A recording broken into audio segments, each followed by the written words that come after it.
l'année 2025. À quoi ça peut bien renvoyer? On peut se servir de la numérologie pour essayer d'avoir une idée sur l'énergie générale qui va régner durant cette année. C'est en cela que nous aident les nombres, la compréhension de l'esprit des nombres. Ce n'est pas quelque chose qu'il faut négliger. Absolument pas. Alors, lorsque nous parlons de 2025, on a 2, 0, 2 et 5. Lorsqu'on additionne tout ça, on obtient 9. Comme tout le monde en parle depuis un moment, tout le monde parle de l'énergie du 9. Alors, c'est quoi le 9? Le 9, c'est l'ermite. Au niveau du tarot, on parle de l'ermite. Ce qui va renvoyer, qui renvoie encore à la solitude. Le fait de traverser généralement les ténèbres dans la solitude. Mais sur le plan intérieur, le 9 nous renvoie à ce qu'on appelle la 9e sphère. Et on va comprendre dans cette vidéo ce que c'est que la 9e sphère et ce que ça implique. Mais déjà, il faut comprendre que lorsqu'on s'amuse à calculer les nombres pour une année, comme par exemple nous sommes en 2025, on trouve 9, il faut comprendre que ça c'est l'influence générale de l'année. Maintenant, quel est l'impact que cette année, cette influence a sur nous? Ça, c'est une autre chose. Ça veut dire qu'il faut trouver, cette fois-ci, il faut connaître d'abord sa tonalité particulière soi-même, parce que chacun de nous a un nombre.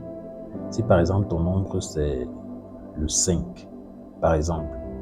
Alors, si l'année 2025, c'est 9, tu fais 9 plus 5, ça donne 14. 1 plus 4, 14. 1 plus 4, ça donne encore 5. Donc, finalement, la façon dont cette année va t'influencer, c'est à partir de l'énergie, de manière particulière, c'est à partir de l'énergie, de la vibration, de l'interprétation du nombre 5. Si on était en 2024, ça aurait donné 8 plus 5. Ça donne 13, qui donne encore 4. Donc si on était en 2024, de manière générale, l'énergie qui règne, c'est le 8, la justice. Mais pour la personne en particulier, dont le chiffre est 5, ça fait 8 plus 5, ça donne 13, qui donne encore 4. En particulier pour lui, donc, c'est l'énergie 4. Donc, en même temps, tu es influencé par le général, le 8, et en même temps, tu es influencé par le particulier qui est le 4. Donc, ça, c'est aussi quand même bien à comprendre. Mais sinon, revenons sur notre fameux 9. 9, on va voir bien que tout chiffre qu'on va additionner à 9 va toujours donner le même chiffre. Ça veut dire que cette année va refléter exactement l'énergie que nous sommes. C'est ce que ça veut dire. Mais, de manière générale, c'est quoi le 9? Nous avons donc dit que le 9, c'est la 9e sphère. On va donc entrer dans les mystères, parce que cette année est vraiment marquée par les mystères. Si vous avez eu l'impression que nous avons beaucoup parlé de choses étranges, de choses mystérieuses en 2024, eh bien, l'année 2025, ça sera le chapeau. Là, on va couronner le tout. Et on commence donc par cette première vidéo de 2025 avec quelque chose vraiment dans les mystères. Alors, quand on entre dans le monde initiatique, il y a ce qu'on appelle les mystères mineurs et les mystères majeurs. On distingue donc 9 initiations mineures et 9 initiations majeures. Les initiations mineures, comme le nom le dit, c'est la cour de récréation, si on peut dire comme ça. On dit vraiment initiation mineure, mais en réalité, ce ne sont pas vraiment les initiations. Lorsqu'on commence à avoir les initiations mineures, on ne s'appelle pas initié. On commence à s'appeler initié lorsqu'on obtient la première initiation majeure.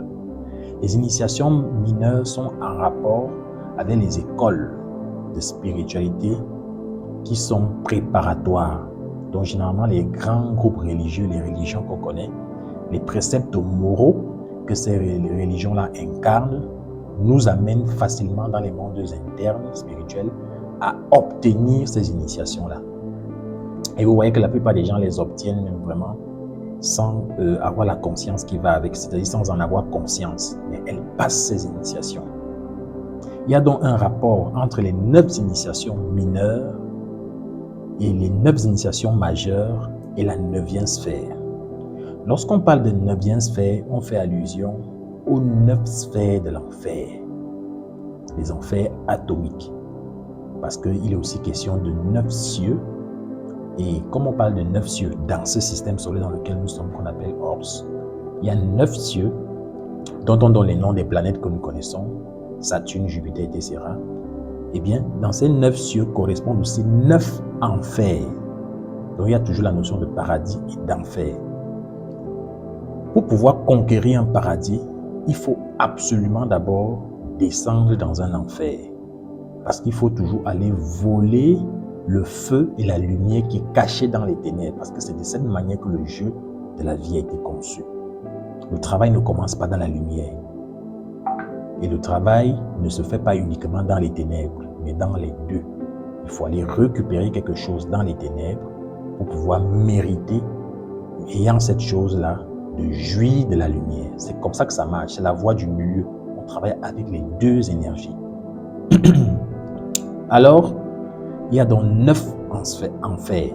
On parle des 9 sphères de l'enfer, les 9 sphères infernales. Chaque initiation mineure correspond à la conquête d'une de ces sphères-là. La première initiation mineure te fait conquérir la première sphère de l'enfer. La deuxième te fait conquérir la deuxième sphère, la troisième, la quatrième, la cinquième. Et ça, vraiment, c'est tout ce qu'on apprend dans les religions principales, le bouddhisme, l'hindouisme, dans leur version vraiment ouverte au public. Le christianisme, l'islam, le judaïsme, l'animisme, tout ça vous permet de passer, lorsque vous suivez vraiment ces préceptes-là, de passer les initiations mineures. Du moins les premières initiations mineures. Maintenant, les dernières initiations mineures, les 4 dernières initiations mineures, il faut commencer à dompter certaines faiblesses à l'intérieur de nous et réussir à équilibrer nos centres, c'est-à-dire le centre intellectuel, le centre émotionnel et le centre sexuel, instinctif, moteur et sexuel. On réunit les 3, ça fait un seul centre. Lorsqu'on atteint cet équilibre, alors on entre dans la 9e sphère. Lorsqu'on atteint cet équilibre, on obtient ce qu'on appelle le mercure jaune. Je parle vraiment de manière codée, on obtient le mercure jaune lorsqu'on a réussi à atteindre le niveau où on est un être humain apaisé, équilibré. C'est un être humain qui a une certaine maîtrise de ses émotions, de ses pensées et de sa sexualité. Il a donc commencé à nettoyer ses énergies sexuelles de telle sorte que, symboliquement, elles ont pris la coloration jaune. Cette personne a donc les 9 initiations mineures. Elle est donc prête pour entrer dans les initiations majeures. C'est ça qu'on appelle la 9e sphère. C'est quelqu'un qui est au numéro 9, c'est-à-dire qui est dans la 9e initiation mineure et qui est prêt à travailler donc avec l'énergie sexuelle. Parce que la 9e sphère, ça renvoie encore à l'énergie sexuelle, à la sexualité. C'est ça le 9. C'est la chose qui te permet soit de devenir un démon, soit de devenir un divin.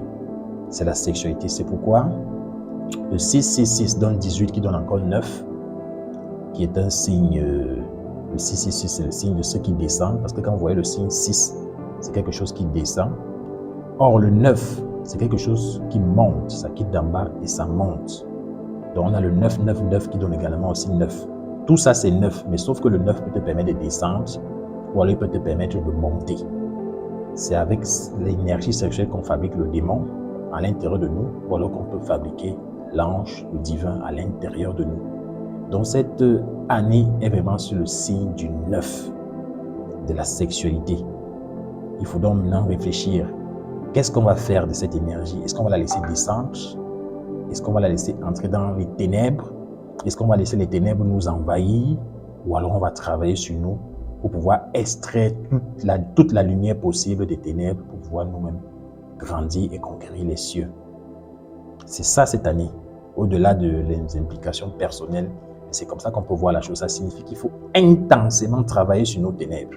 La 9e sphère, c'est la strate la plus approfondie des enfers, la plus profonde, la plus dense, la plus grossière. C'est là-bas que le travail de l'initiation commence. Dans la 9e sphère, dans les ténèbres, nous devons travailler avec nos démons, nos défauts psychologiques. Nous devons les désintégrer complètement. C'est à les désintégrant qu'on extrait dans la lumière, qu'on va transmuter à travers la sexualité sacrée. Donc, cette année-ci, c'est le travail sur la mort de l'ego, la mort de nos défauts psychologiques, le démantèlement progressif de notre fausse personnalité qui nous amène toujours à avoir des habitudes égoïques. Donc, cette année, ça ne va pas rigoler. Il faut travailler sur soi profondément, profondément. Travailler sur nos ténèbres pour mériter la lumière. Aka.